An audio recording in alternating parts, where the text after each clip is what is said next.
देश का political show देख रहे हैं आप, जिसका समय है 12 से 2। और अब बात जरा कांग्रेस पार्टी की करते हैं, जो लोकसभा चुनाव की तैयारियों में जुट गई है।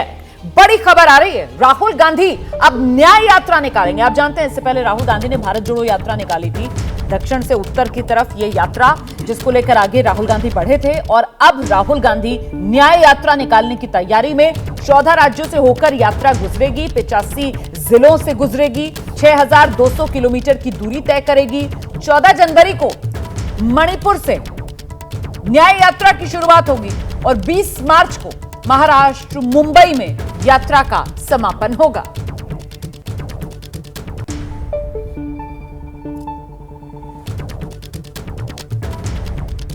भारत जोड़ो यात्रा के बाद अब राहुल गांधी जी के नेतृत्व में कांग्रेस पार्टी भारत न्याय यात्रा निकालने वाली है। 14 जनवरी से लेकर 20 मार्च तक 6200 किलोमीटर लंबी भारत न्याय यात्रा 14 राज्यों से गुजरेगी। मणिपुर में शुरुआत होगी और यह समाप्त होगी मुंबई में। तो पहले भारत जोड़ो यात्रा, भारत को जोड़ने के लिए, और अब भारत न्याय यात्रा, ताकि लोगों में हम आश्वासन देंगे कांग्रेस पार्टी की ओर से, राहुल गांधी जी की ओर से, कि कांग्रेस पार्टी वचनबद्ध है लोगों को, आम जनता को आर्थिक न्याय, सामाजिक न्याय और राजनीतिक न्याय पूर्ण तरीके से उपलब्ध हो। सामाजिक न्याय, आर्थिक न्याय, राजनीतिक न्याय दिलाने के लिए राहुल गांधी की सियासी यात्रा सीजन 2। सीधे आपको लेकर चलते हैं, हमारे सहयोगी आशीष कुमार सिंह इस वक्त हमारे साथ मौजूद है न्यूज रूम से, और उन्हीं से जानते हैं रणनीति कांग्रेस की इस भारत न्याय यात्रा के जरिए क्या है। रोमाना, ये मुझे लगता है कि 2024 लोकसभा चुनाव से पहले राहुल गांधी को आखिरी बार फिर से लॉन्च करने की कोशिश है। और इसी वजह से आप देखें कि जिस तरह से न्याय योजना कांग्रेस पहले लेकर के आई थी, उसी से मुझे लगता है कि इसको पिक करके उन्होंने भारत न्याय यात्रा नाम दिया है। इसके पीछे एक मुख्य वजह ये हो सकती है, सामाजिक न्याय की बात कर रहे हैं, आर्थिक न्याय की बात कर रहे हैं, राजनीतिक न्याय की बात कर रहे हैं।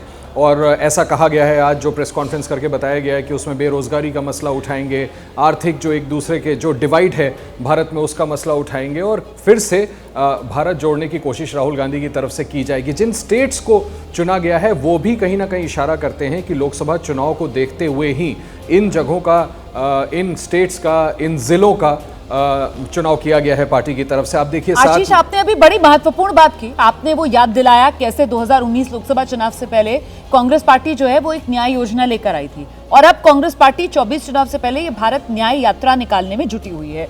इसका कोई रिलेशन सीधे 24 चुनाव से पहले कोई बड़ी घोषणा मैनिफेस्टो में भी कांग्रेस पार्टी की तरफ से उसी तरीके की जा सकती है, जैसे पिछली बार था, शायद अगर मैं गलत नहीं हूं, 7200 रुपए सालाना देने की बात कही गई थी, 72,000। जी बिल्कुल, आप ठीक कह रही हैं। संभव है कि इस तरह का, हमने मैनिफेस्टो कमेटी बन गई है, हमने ये देखा है, और ये भी कहा गया है कांग्रेस पार्टी की तरफ से कि सभी लोगों की राय को लेकर के मैनिफेस्टो बनाया जाएगा।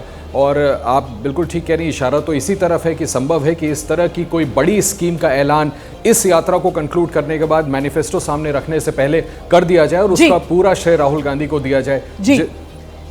बहुत शुक्रिया आपका आशीष इस तमाम जानकारी के लिए। तो आइए जरा अब इसी पर चर्चा कर लेते हैं, और वो सवाल जो आपके सामने मैं लेकर आ रही हूं, राहुल गांधी की ये जो सियासी यात्रा सीजन 2 शुरू हो रही है, अब सवाल बड़ा ही हो जाता है कि 6200 किलोमीटर राहुल चलेंगे भरपूर, लेकिन दिल्ली पास या दूर, यही तय होगा इस यात्रा से। विनोद जी देखिए, दिल्ली पास या दूर ये तो अप्रैल में जब चुनाव होंगे तब पता लगेगा, लेकिन इस यात्रा से उनको फायदा जरूर होना चाहिए। क्या होता है कि राहुल गांधी की जो पहली यात्रा थी भारत जोड़ो यात्रा, हम सब इस बात को मानते हैं, उससे कांग्रेस पार्टी को एक फ़ायदा हुआ। अब कितना हुआ उसका हम पैरामीटर लगा सकते हैं, 10% हुआ, 100% हुआ, 50% हुआ, वो अलग बात है, लेकिन फ़ायदा हुआ। राहुल गांधी की छवि में भी इजाफा हुआ, और राहुल गांधी को भी एक कनेक्ट, जो जिसकी बात होती है कि लोगों से सीधा संवाद करने का मौका मिला।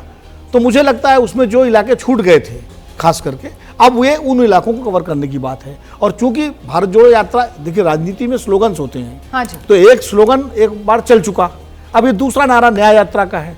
तो ये न्याय यात्रा, सही कह रहे थे आशीष की, न्याय योजना और न्याय यात्रा, इसमें उन्होंने सामाजिक न्याय, आर्थिक न्याय, राजनीतिक न्याय की बात कही है। तो आर्थिक न्याय तो हो गया, आर्थिक नीतियां, हाँ, वो अपना विजन स्पष्ट करेंगे क्या है। सामाजिक न्याय उनका जातिगत जनगणना, मोहब्बत पिछड़ों की को- दुकान वाली नहीं बात। नहीं, वो तो भारत जोड़ो यात्रा हो गया। हाँ। सामाजिक न्याय में हो गया उनका जातिगत जनगणना, और पिछड़ों को या आबादी को हिस्सेदारी वाला सवाल, जितनी जिसकी संख्या भारी उतनी उसकी हिस्सेदारी। और राजनीतिक न्याय का मतलब भाई कांग्रेस पार्टी को आप वोट दीजिए, कांग्रेस पार्टी आपका न्याय करेगी, राम सीधा कृपाल सीधा उसका राजनीतिक उद्देश्य है। ठीक है। देखिए, मैं एक चीज़ के पक्ष में हमेशा रहता हूँ कि उद्देश्य कुछ भी हो, हाँ जी, उसका चाहे राजनीतिक हो, जो भी हो, लेकिन अगर भारत को, भारत के लोगों को, भारत की विविधता को जानने का प्रयास कोई भी व्यक्ति करता है, और पर्टिकुलरली राहुल जैसा व्यक्ति जो कि एक जिनसे लोग उम्मीद रखते हैं, कांग्रेस पार्टी का एक बड़ी पार्टी है, राष्ट्रीय पार्टी है, तो बहुत अच्छी चीज़ है ये। उससे फ़ायदा मिले न मिले, मैं एक बात कहता हूँ राजनीति में, लेकिन जीवन में राहुल जी जो आप जानिए पहले हिंदुस्तान के उस आम आदमी को, आम आदमी तक पहुंचिए। और ये गांधी जी से था कि पहले ये तो समझिए कि वो कहते थे अनटू दिस लास्ट, यानी वो अंतिम व्यक्ति जो है उसको पहचानिए, और विकास का पैमाना वो अंतिम व्यक्ति ही होना चाहिए कि उसके जीवन में कितना उत्थान आया है, जी। उससे समाज की, जैसे चावल एक देख करके आप पता करते हैं। तो मैं कहता हूं कि ये कोशिश कोई भी करे और बहुत अच्छी बात है। बाकी राजनेताओं को भी इस तरह का जब भी मौका मिले तो प्रयास करना चाहिए। अपने देश को जानिए, अपनी सांस्कृतिक अस्मिता को पहचानिए, ठीक है। अपनी जैसे है सोशियो इकोनॉमिक पॉलिटिकल जी। हमारी वास्तविक स्थिति क्या है, उसका परिचय किताब से नहीं मिल सकता। जी। जब आप जाएंगे, go to the people, live among them, build upon what they have, उनके पास जो कुछ भी है उस पर निर्माण शुरू कीजिए। ठीक। ये सबसे बड़ी बात हो।